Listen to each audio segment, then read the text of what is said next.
Bilboko Begoñazpi ikastolako 3 ikasle eta irakasle bat maletak egiten ari direlako dagoeneko. Azaroaren 7, 8 eta 9 Panaman robotikako munduko txapelketan parte hartuko dutelako. Lleidan, Laseude Urgelen egindako estatuko txapelketa irabazi zuten eta horrek eman die munduko txapelketan parte hartzeko pasea.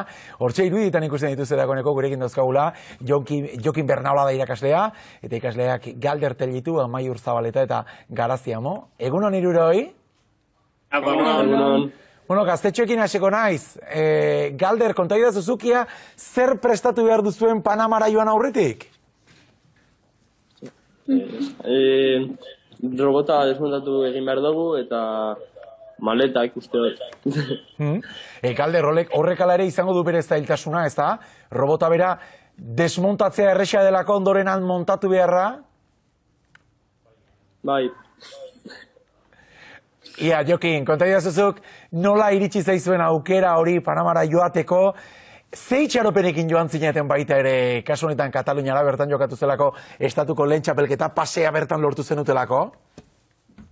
Bai, orokorrean, hau azkenean eskolak hasieratik dekon proiektua da, eta beste kompetizio batetik, Ferselgo Ligoeko kompetiziotik, buelta karri dugu, eta orain proiektu hau WRO honetan sartu gara.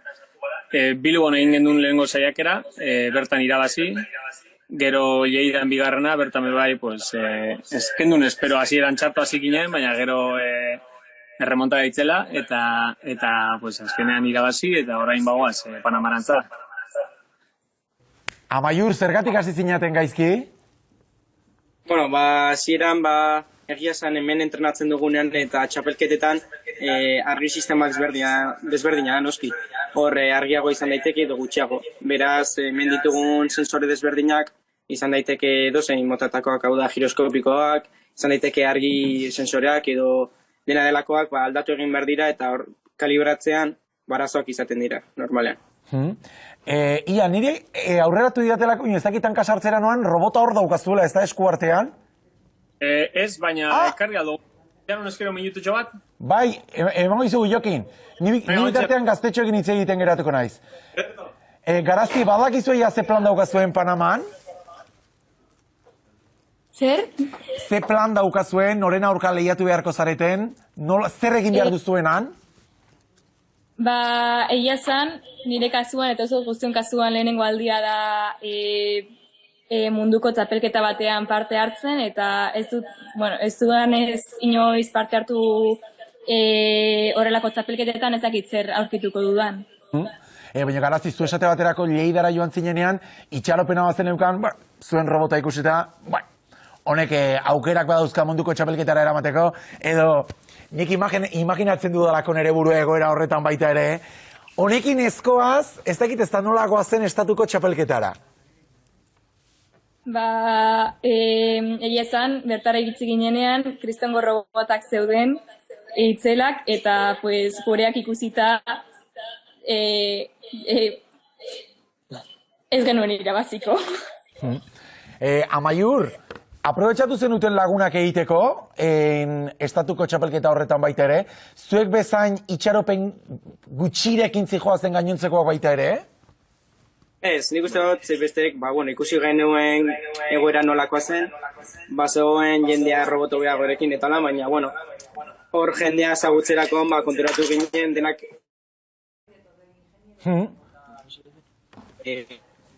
Jokin boltan etorri zaigu, ez da?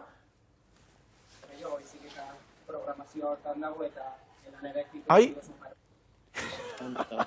Begira, beko lehiotxo geratu zaigu izozutan ikusten dut gainera, orain bai, desblokeatu zaigu, barkatu Amaiur, moztu egin dizut, irudia izoztuta geratu delako, eta berriro geratu da izoztuta uste dut, okerrezpanago? Bai, ez da? Ez diat ezer esaten, ez dakit? Bai, ez da izoztuta dago. Ia Amaiur kontatzen ari zenari, eltzerik badaukazuen zuek Galder? Ike? Ike ez da entzuten ondo. Ez da oso ondo entzuten. Jokin, zure seinalea izoztu zaigu.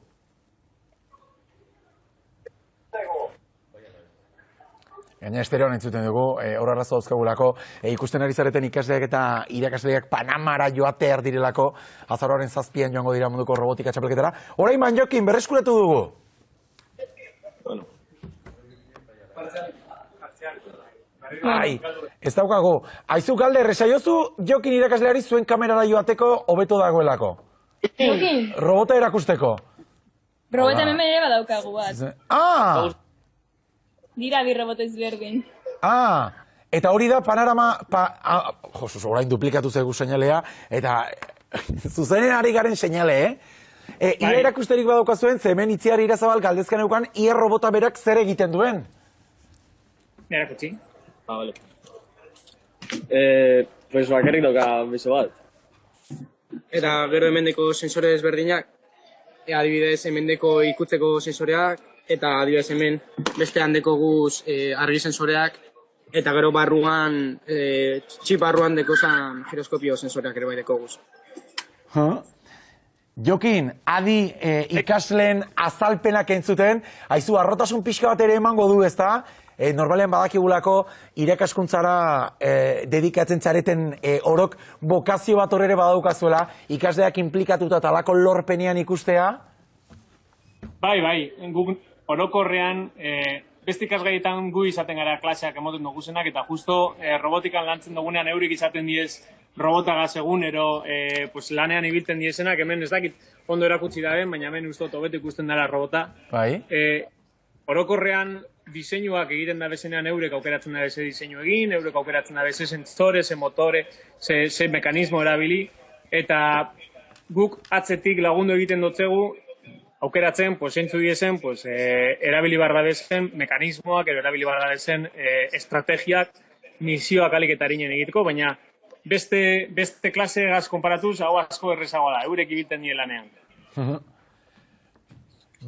Jokin Bernaola galderten ditu Amaiur Zabaleta eta Garaziamo, zorterik onena, gu zuekin gaude, zuek zarete gure favoritoak, grabatu bideoakan, horizontalean, guke ondoren miritualizateko, eta ia garaikurra boltan etxera ekartzen duzuen. Zorterik onena laukote? Eskerrik asko. Abarrak eta 37. Ze harro gauden gure gazte zalako txapelketa dagoeneko sekulako lorpena dela mundu mailako txapelketa horretarako txartela lortu izana, estatukoa dagoeneko irabazi egin zutelako, nik robotari itxura hona hartu diot, guztiz argietzet geratu zertarako balio digun robotakia, etxera eraman dute dezakedan platera garbi gailuan sartzeko edo zer gauza, zorterik gorena, mendik egun honeko lantalde osoaren partetik.